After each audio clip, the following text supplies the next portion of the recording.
Picture yourself on the hunt for a new job. After scrolling through numerous job postings, you finally land on one that seems to be a perfect fit. That's until you see the required years of experience, necessary certifications, and a host of skills you need to be proficient in. In 2023, 42% of employees felt they were excluded from job opportunities due to a lack of formal qualifications or experience. Lacking enough of the right experience, skills, credentials, and/or education ranked second among the biggest barriers for job seekers in 2022. The job market today is definitely tougher than the job market we've seen over the last couple of years. Many job seekers don't know what they're qualified for and feel that they're unqualified for jobs even that on paper look like a good fit. Meanwhile, companies say they are putting skills first. There has been a shift over the past few years towards skills-based hiring, with employers far more concerned about employees' experience and skills than even their degrees. 46% of companies plan to increase their hiring in the first half of 2024 because their current employees lack the required skills.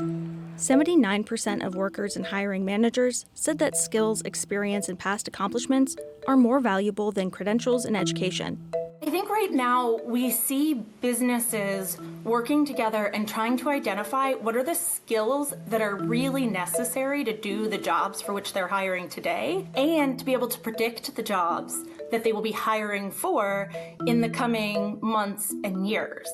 So why are job requirements becoming more demanding? And what implications does it have for both job seekers and the economy as a whole?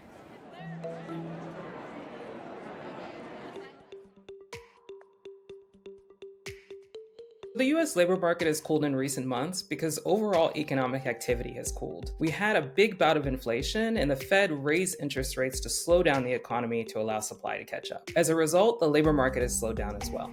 Hiring rates in the U.S. have dipped to 3.5% in March 2024, following heights during and after the pandemic. Total job postings declined more than 15% at the end of 2023 compared to the year prior. There was one open job for every active applicant on LinkedIn in 2022. By the following year, that ratio turned to one job for every 2 active applicants. When there are more candidates on the market looking for jobs and less jobs out there, the job market becomes more competitive for job seekers. But for employers, that means they get their pick of talent. If a job says that it requires no experience, but 100 people apply and many of them do have experience, well, of course the employer is going to take the person with the most experience. We also are in a high interest rate environment where companies have less access to capital, and so they're less prepared to take a risk. They're only hiring where needed for sure bet jobs, and they're not being that experimental anymore. There's another reason why, and that is about the hiring process per se, which has changed. Employers increasingly got rid of recruiters. 2023 saw a sharp decline in online job postings for job recruiters, with several prominent companies like Google, Apple, and Amazon laying off a significant number of recruiters and employees in the HR department. The recruiters were the kind of professional people who understood the job market, understood jobs, and would go to the line managers and say, hey, this job doesn't need 5 years experience. With those people gone, there's no real pushback on hiring requirements. Line managers who really aren't experts on this stuff, they might ask their team, what do you think you need to do this job? And they say, well, it'd be nice to have a master's degree. Well, somebody who has 5 years experience, that would be great too. And so the requirements inflate, and then they can't find anybody to fill the job. And they say, oh, there's a skills gap. There's a problem in the labor force. And they don't raise the wages either, right? So you're trying to fill the same job at the same pay, but now you're requiring more background, more experience, more years of education. Guess what? Hard to do. As companies grow more selective, 54% of recruiters said quality of hire will be their top priority for 2024 through 2029. 83% of chief human resource officers said they're hiring talent with specialized skills while hiring fewer new employees than they did a year ago. What we're seeing on LinkedIn is that for employers, skills are becoming a priority. 73% of recruiters say that is a priority when they're trying to source candidates. They want to know what skills they have, what they can actually do. What employers want is evidence that you can actually do the work. The other thing is they want somebody who's done exactly that job before, and not something that looks quite similar. Hiring for entry-level and less specialized positions dropped from 79% in 2022 to just 61%. Typically, when the labor market slows, entry-level workers are hit a bit harder than overall workers. We don't have real entry-level jobs, hardly at all. Every employer wants to hire somebody who's already worked someplace else. Entry-level jobs only account for 2.5% of all the jobs posted on ZipRecruiter as of the end of April 2024, and just 1.9% of all jobs available today say they do not require experience at all. Over a third of employers refrain from hiring recent Gen Z college graduates in favor of older employees, with more than half saying recent college graduates are unprepared for the workforce. A survey also found that more than half of Americans who graduated from a 2-year or 4-year college did not apply for an entry-level position because they felt unqualified. Many entry-level job seekers find themselves in a catch-22. In order to get experience, you need a job. But in order to get that first job, you need experience. And that is a very challenging position to find yourself in.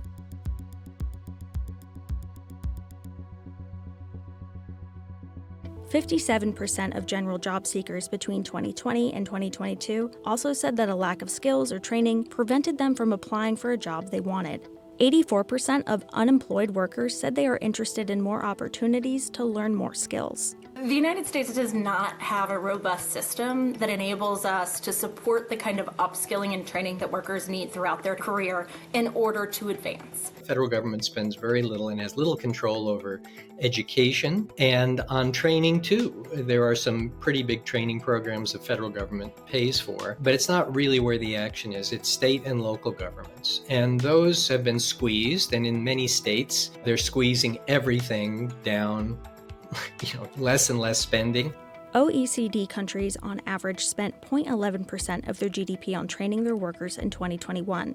In comparison, the US spent only 0.03% of their GDP on job training. One of the reasons we may not see as much on-the-job training in the US as we see in other countries is that we rely on the private sector to do a lot of our training. The employers have largely given up on training, particularly compared to where they were 30 or 40 years ago. They're not developing talent internally. They're looking outside to hire people rather than to promote them from within. And there's a good reason for that. Our labor market in the United States is very, very, very flexible. You can pour a lot of money into an employee as an employer, only to see them leave after 2 months or 3 months. And so there are disincentives in our labor market for employers to make big investments in workers, especially after the Great Resignation, when so many people were switching jobs very quickly. There's also a huge mismatch between the skills employees have and the skills employers are looking for. I think we have a huge skills mismatch problem in the United States, with lots and lots and lots of people studying subjects for which there aren't that many job opportunities, and very, very few people getting the skills in trades and industries where they're in very, very high demand. Right now, there are more people that have 4-year degrees than there are jobs for which businesses are hiring with that requirement. At the same time, there's too few people who have been able to access the kind of training or skills programs that enable them to get jobs that require more education than a high school diploma and less education than a 4-year degree. Believe it or not, it's a lot harder to become one of those skilled trades than you would think. The union training programs are great, but they're a smaller proportion of the economy by a lot than they used to be. So if you want to become a welder, in many places the community colleges are your maybe only choice, and that becomes like a 2-year degree program.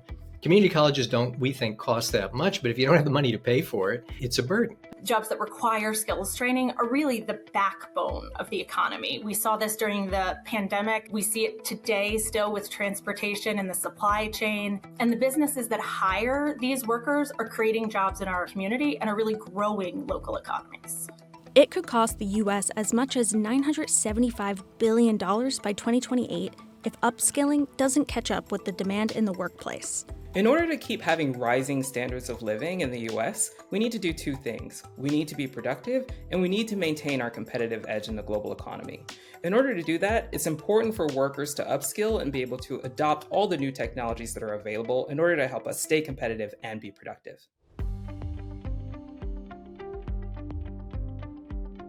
despite the challenges in upskilling, more employers are turning towards skills-based hiring.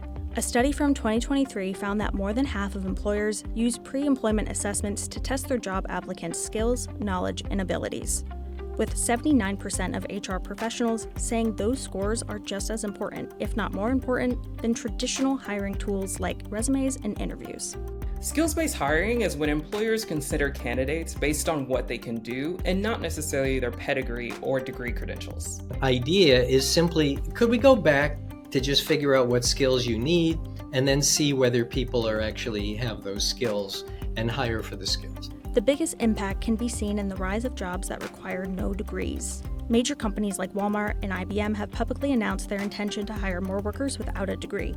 In January 2024, 52% of U.S. job postings on Indeed did not mention any formal education requirement, up from 48% in 2019. The share of U.S. job postings requiring 2- or 4-year degrees fell from 20.4% to 17.8% from 2019 to 2024.